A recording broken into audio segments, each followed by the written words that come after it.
Chaque année, elle revient. Elle revient après la saison de ski. Quand celle-ci est terminée, voici la saison de la déclaration d'impôt. Et comme chaque année, eh bien, je vois revenir des frontaliers avec des questions, avec souvent des erreurs, des confusions. Donc, parce qu'entre la France et la Suisse, les règles ne sont pas toujours simples à comprendre. Eh bien, dans cette vidéo, je vous propose simplement 7 points à vérifier avant de valider votre déclaration d'impôt. Juste une précision, ce n'est pas un conseil fiscal, ce n'est pas un conseil financier, c'est juste une réflexion et 7 points à vérifier pour vous, pour que tout se passe bien. Le premier point, il paraît évident pour certains, mais ça peut être important, c'est le bon régime fiscal. Vérifiez où vous êtes imposé. Bah oui, parce que tous les frontaliers ne sont pas logés à la même enseigne. Ceux qui sont imposés en Suisse et ceux qui sont imposés en France. Ceux qui sont imposés à la source sont imposés, sont prélevés directement, donc ça concerne essentiellement Genève, et ceux qui sont taxés en France sur les revenus frontaliers, c'est ceux qui sont dans les cantons de Berne, Soleure, Bâle-Ville, Bâle-Campagne, Vaud, Valais, Neuchâtel, Jura. Voilà.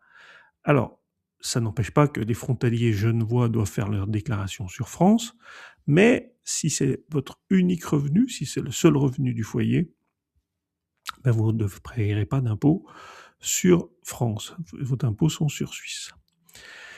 Le deuxième point, c'est quelque chose qui me fait toujours un peu sourire, c'est la DRIS et le TOU. La DRIS, c'est la demande de rectification d'impôt à la source et la taxe ordinaire ultérieure. Alors, qu'est-ce que ça fait là ? Ça concerne la fiscalité suisse. Et la DRIS, donc c'est la demande de rectification d'impôt à la source. La TOU, c'est pour ceux qui ont 90% des revenus qui proviennent et qui sont taxables en Suisse. Pardon. Donc ça, déjà c'est fini, parce que c'était jusqu'au 31 août. Ça concerne que la Suisse, ça concerne pas du tout la France. Et donc ça veut dire que ça n'a aucun impact sur votre déclaration française. C'est souvent mal compris. Les gens demandent si le lien entre les deux. Il n'y a pas de lien. La taxation en Suisse, c'est une chose, la taxation en France en est une autre. Troisième point, les comptes en Suisse. Vous savez que vous devez déclarer vos comptes à l'étranger.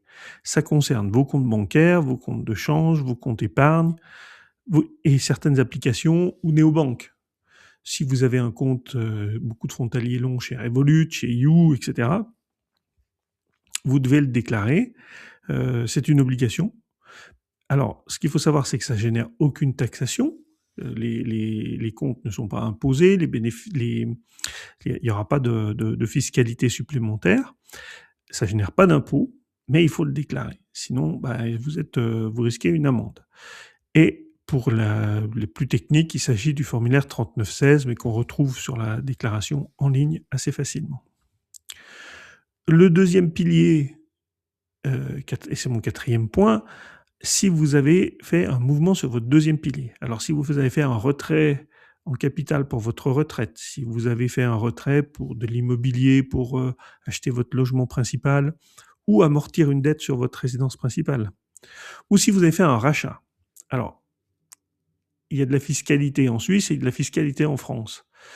Et elle est souvent mal comprise. Alors, pour les retraits, donc si vous avez retiré du capital de ce deuxième pilier, s'il est dit non fractionné, c'est-à-dire que vous n'avez pas échelonné, pris en petits morceaux, vous serez imposé en France de manière forfaitaire. Donc ça ne rentrera pas dans le revenu au titre et vous ne serez pas taxé et ça ne vous fera pas changer de tranche d'imposition. Vous serez taxé en forfaitaire à 7,5 après un abattement de 10%, soit 6,75%. Pour la petite histoire, c'est dans la ligne AT et BT. Et une fois que vous êtes taxé, vous pouvez retourner voir l'administration fiscale suisse pour récupérer l'impôt à la source qui vous a été prélevé en Suisse. Vous avez 3 ans pour faire la démarche. À noter par contre que si c'est des retraits fractionnés, c'est-à-dire si vous prenez le capital en plusieurs morceaux, alors à ce moment-là, on est dans un tout autre régime, mais on pourra en parler une prochaine fois. Le troisième pilier, il n'est pas déductible en France. Il n'y a pas de déduction possible. En France, si vous voulez bénéficier d'avantages fiscaux et avec un placement d'épargne, c'est le plan épargne retraite. Ça présente un avantage fiscal pour les frontaliers imposés en France et pour les Genevois qui ont des revenus aussi de source française. Par exemple, si le conjoint travaille sur France, ça peut présenter des avantages. Donc, voilà. Troisième point, le taux de change. Alors, le taux de change utilisé pour 2025, le taux de change utilisé pour les revenus 2025 est de 1,07 euros pour un franc suisse. Je répète, 1,07 euros pour un franc suisse. Donc ça veut dire que vous prenez votre salaire en francs suisses, sur le document sur lequel vous allez compléter vos revenus, vous allez déduire l'AVS, vous allez déduire vos cotisations CNTFS ou vos cotisations LAMAL. Et ensuite, quand vous arrivez au résultat, il est exprimé en francs suisses et vous allez simplement multiplier ce chiffre par 1,07. Alors, c'est un peu mieux que ces dernières années, un peu mieux entre guillemets, parce que jusqu'à présent, l'administration fiscale, ces 2 dernières années, elle faisait la moyenne entre le taux du 1er janvier et celle du 31 décembre. Donc, c'était pas tout à fait la réalité. Là, c'est un peu plus proche de la réalité. À noter que vous pourriez utiliser le taux réel, mais c'est plus compliqué, ça peut faire l'objet de contestation. Voilà. 1,07, ça semble être le plus simple.